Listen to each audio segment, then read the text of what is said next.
friend. Are you ready to move into a leadership position? Do you have interests and ambitions that you want to pursue, but feel like you don't know how to take that next step? Maybe you want to start your own coaching or consulting agency.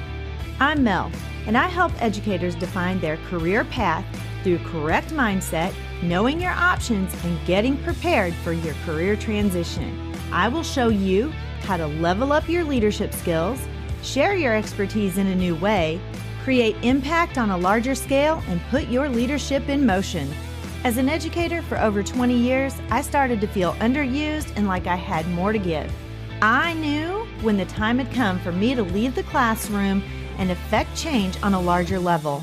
Now, I'm ready to help you determine where your talents and skills mesh with your passions and interests, put your leadership in motion, and move into that next phase of your educational career journey. Let me help you define your career path by having the right mindset, knowing your options, and getting prepared for that next leadership position. So power up and put your leadership in motion. Welcome back to the show, everyone. I'm your host, Dr. Mel Vandevort. Today I have with me a return guest. I love it when I have some return guests. I don't have those very often, but I do have one today. I have Samantha Hamilton with me today. Sam has been on the show previously. She was episode number 108, Building Strong School Cultures, Empowering Teachers and Growing Leadership. Sam has been a teacher, a principal, an educational leader, and she has recently stepped into the role of author. So that is super exciting. Welcome to the show, Sam. Thank you. Yeah, super exciting. A whole new realm of things. Yes. Yes, that's exciting. So she's actually going to be a two-time author very soon because she wrote her own book, which we're going to talk about here in just a moment, but she is also going to be part of the anthology that I have been putting together, the 4-book series, Milestones of Women in Education. And we had book number 1, which was Motivate. We are currently working on book number 2, which is Inspire. And Sam is going to be part of that book. And I am super excited to have her as an author because she has some great experience. She's had some traumatic events that have shaped her, and she is full of inspiration. So welcome back to the show, Sam. I'm super excited to get into our conversation today, which is about your new book called Brave on Purpose. So I'm going to let you take the floor, and I want you to tell us all about your new book, your journey into being an author, all of the things about this journey that you have just completed and your new book that is now available. Yeah, thank you. Yes, so that's kind of like a pipe dream, right? Like never thought I'd be introduced as an author, and it's been a really cool experience and something I would definitely suggest for probably people in a lot of roles. And I think I went through the process of like who cares about what I have to say and what I and I don't know that a lot of people do, but the process that you go through in writing that and telling the story, there's a whole lot to be said for that process. So I think, the book, what it started out as and what it's ending up towards is it's more for like people who never see themselves in leadership books, people who, in your traditional quote unquote leadership book. But it's for ones that want to lead with love, not ego, that realize that leadership's messy. But it's about humans, and it's powerful.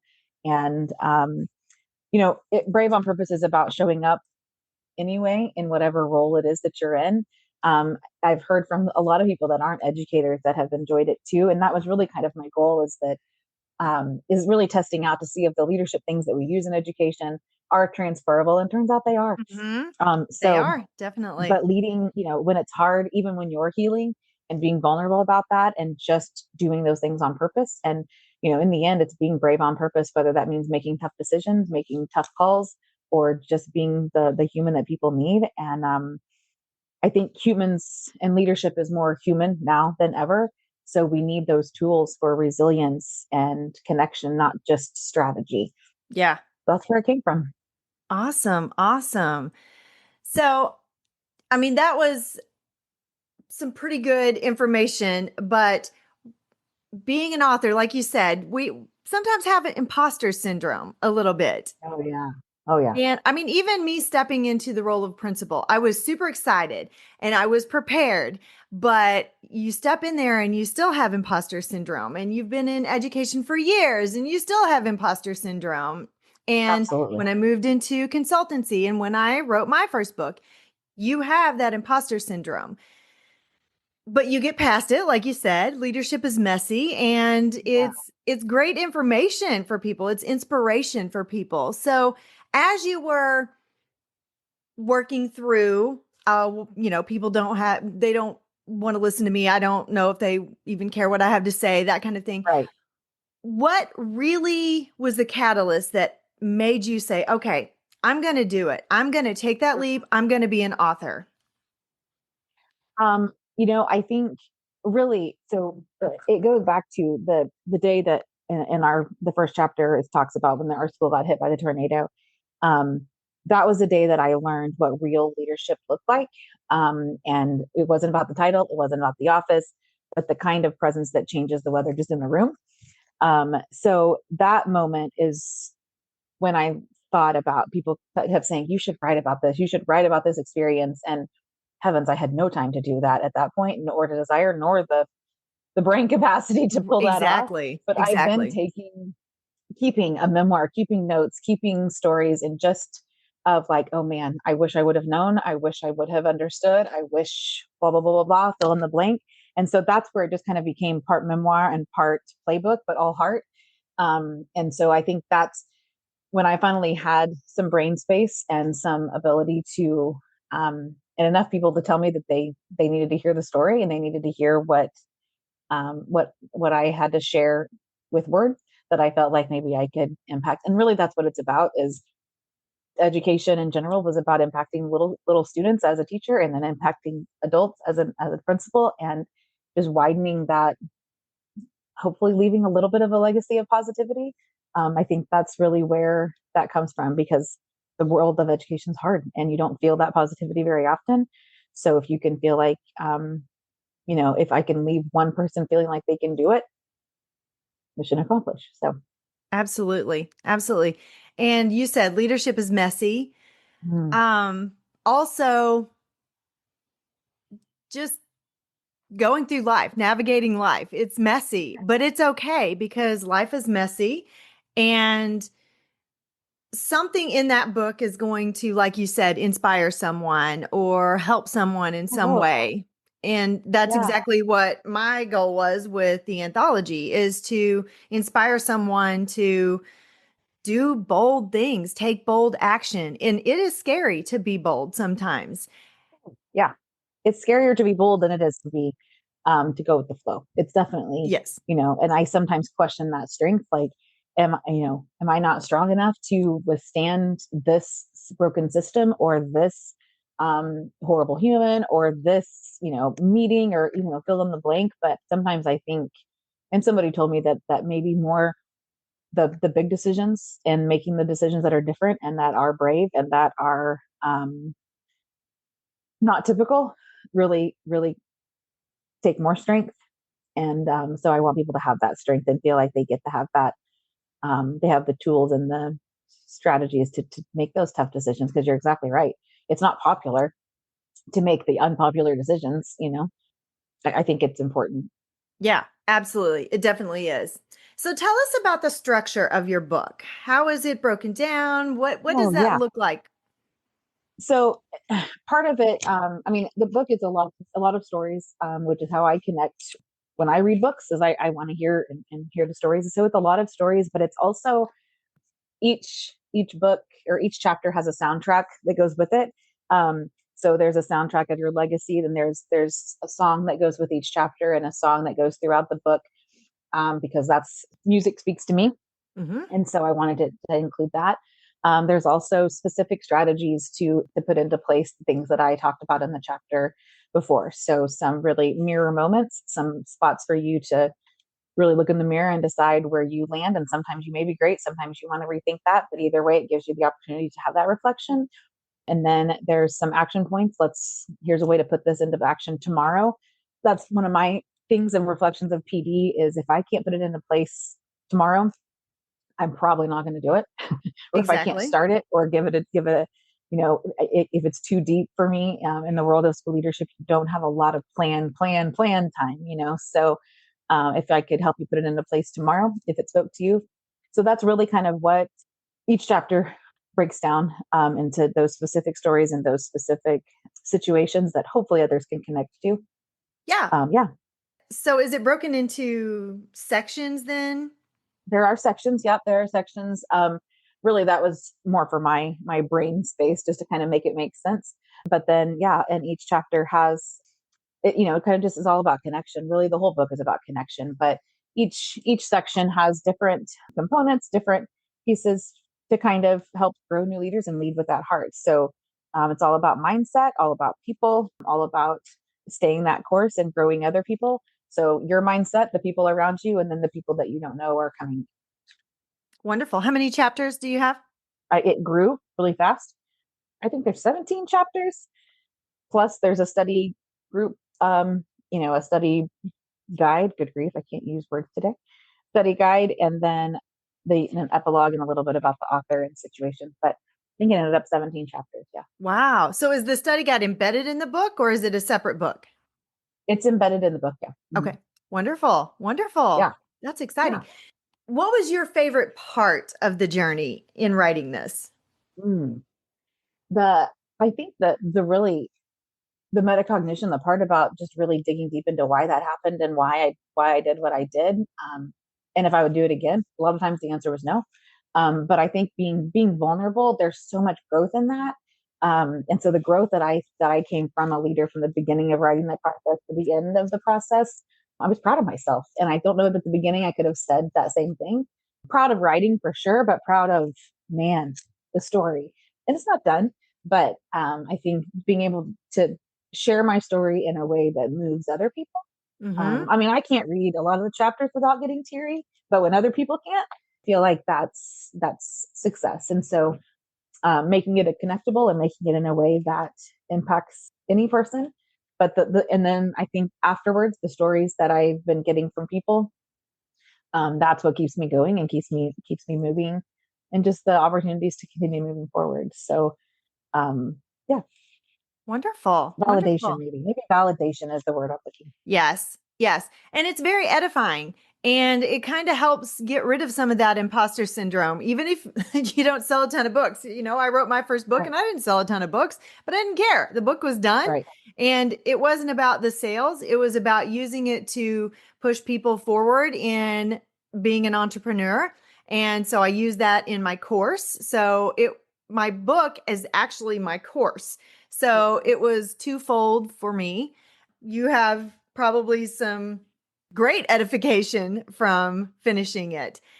Is there a chapter or a section Mm. or an excerpt that you can read us that was one of your favorite parts or that spoke to you as you were writing it? Oh man. Not a whole, I don't want you to read a whole chapter, Yeah. but But maybe pick I something think my that you favorite, think. yeah, my favorite chapters that or that jump out to me that I share with people is there's one chapter about starting in the parking lot. And it was my very first principal day as principal day in the world of principalship and in my new building and a small town. And it talks about how I went to Dollar General, which is one of the only places in that town. Mm-hmm. Um, I get out of my car and someone from across the parking lot hollers at me, "Are you the new principal?" It's like, "Uh, yeah." Like, how did she know I'm not wearing any principal clothes? How did she know? She, said, "As long as you don't act like you're better than us, you'll be just fine." That, I mean, was frightening from across the parking lot on my first day in the job, Mm-hmm. but man, I never forgot it.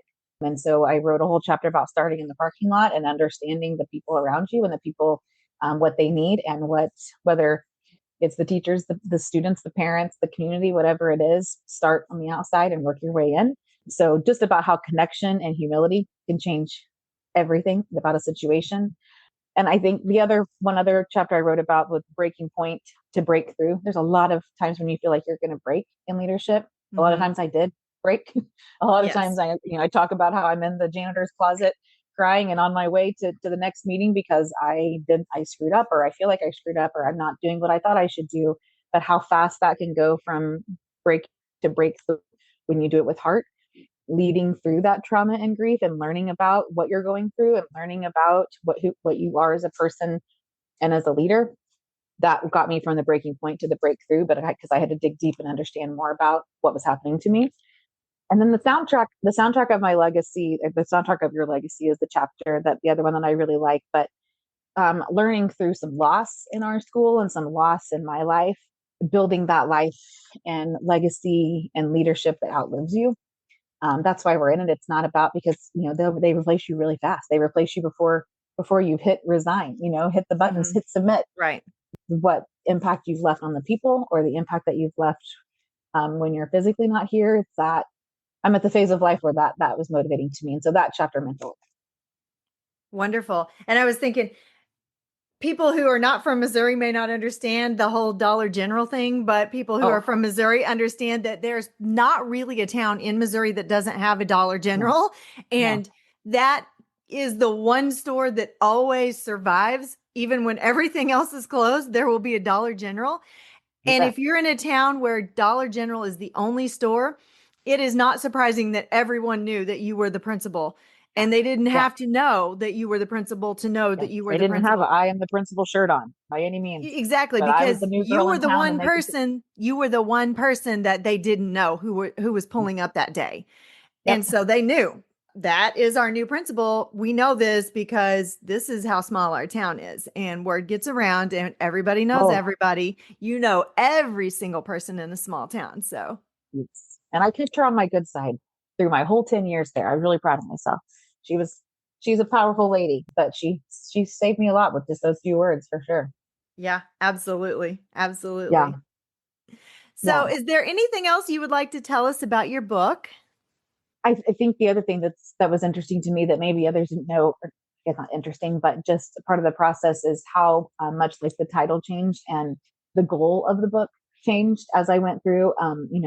Originally what I wanted it to be about and what I wanted to be the catchphrase and the big things, it changed over time, because that's what we do, right? As humans, is change over time and realize what's important shifts and changes a little bit. And I think that I was proud of that process. And that's something that nobody, unless you've gone through the process and the leadership process in general, of what I wanted to be known for at the beginning versus what I want to be remembered for now. Even in the process of the book, it changed. And so in that year process, I just think that, like hiring teachers, there's things I can teach them and there's things I can't teach them. When I hire teachers, I talk about that. But when I thinking of as a leader, that, bravery is not a trait. It's a choice. And I think that that's a thing that I want people to realize, is that this book is for people choosing that every single day, no matter your role, no matter your position, no matter your profession or the realm that you're in. Exactly. Choosing that bravery and doing it on purpose. It's a choice every day. It's not a one-time choice. It's a choice every day, but I want people to feel like they can do that and they feel alone or less alone, because man, it's a lonely profession. Yes, it can be. Definitely. Definitely. That is wonderful. It's a wonderful story. I'm so excited for you. I'm so excited to have you as part of the anthology Book Inspire. Hold your book up for us so we can see the front of it. Yes. Wonderful. Brave on purpose, leading teams. Oh, hold it back up. Sorry. With courage, connection, and a whole lot of heart. And isn't it wonderful to see your name on there, Samantha Hamilton? I love it. I love it. I'm currently working on a leadership planner to go with it. I'd like to be alongside it. So that's near completion, and hopefully that'll be published soon. But an intentional about people planner, because things are important, but people are more important. So yes, they are. That's kind of where I'm going with that. So hopefully that'll be done soon. I can throw that out there too. Definitely. Wonderful. Sam, if they want to connect with you, how can they connect with you? So on Facebook, LinkedIn, all that, it's definitely just Samantha Hamilton. My website and email of Barefoot Principal, because I am barefoot most of the time, are almost complete as well. But and then the book is on, it's on Amazon, Target, Walmart, Books A Million, all those places. And then but I would love to connect in time. That's been one of the biggest joys of this, is being able to connect with people I haven't got to connect with before or in a long time. And man, that's been really cool. It's a powerful, powerful tool. So I would love to connect with anyone. Wonderful. And if you would like to find Sam's book, Brave on Purpose, I will have that link in the show notes because I don't want you to have to search for it. I will put that right in there. Plus, I'll have all of her other links so you can connect with her with no problem. But I always like to have you guys verbalize it so they can remember as they're driving or something. Yes. So wonderful. Thank you Yes. so much Anytime. I for would love to hear. Yes, wonderful. Thank you so much for being on the show a second time. I'm super excited. I am so glad that we connected with each other. And I think that we are probably, you and I are going to be able to do some great collaboration in the future. I love connecting with people who are like minded and like actioned. So I always say, it's great to find like minded people, but if they're just like minded, then it doesn't do you any good. So you have to find people who are like actioned as well because they're going Yeah. to be the people who push you forward. I like, yeah, very good. Very good. We can change the world a little bit at a time. No worries. Exactly. Exactly. We're going to start right here in Missouri. So You got you wonderful. got it. Thank you all so much for joining us today. And I hope you have an amazing weekend. I will see you back here next week with a couple of more episodes. I will have a few new things coming out very soon. As you know, this rebranding process has been a long process because I had no apartment for a while and over the winter. And now I'm in my apartment. Things are almost back to normal. And so the rebranding is going to be moving forward very quickly. So thank you so much for joining us today. Have a great weekend. Bye bye.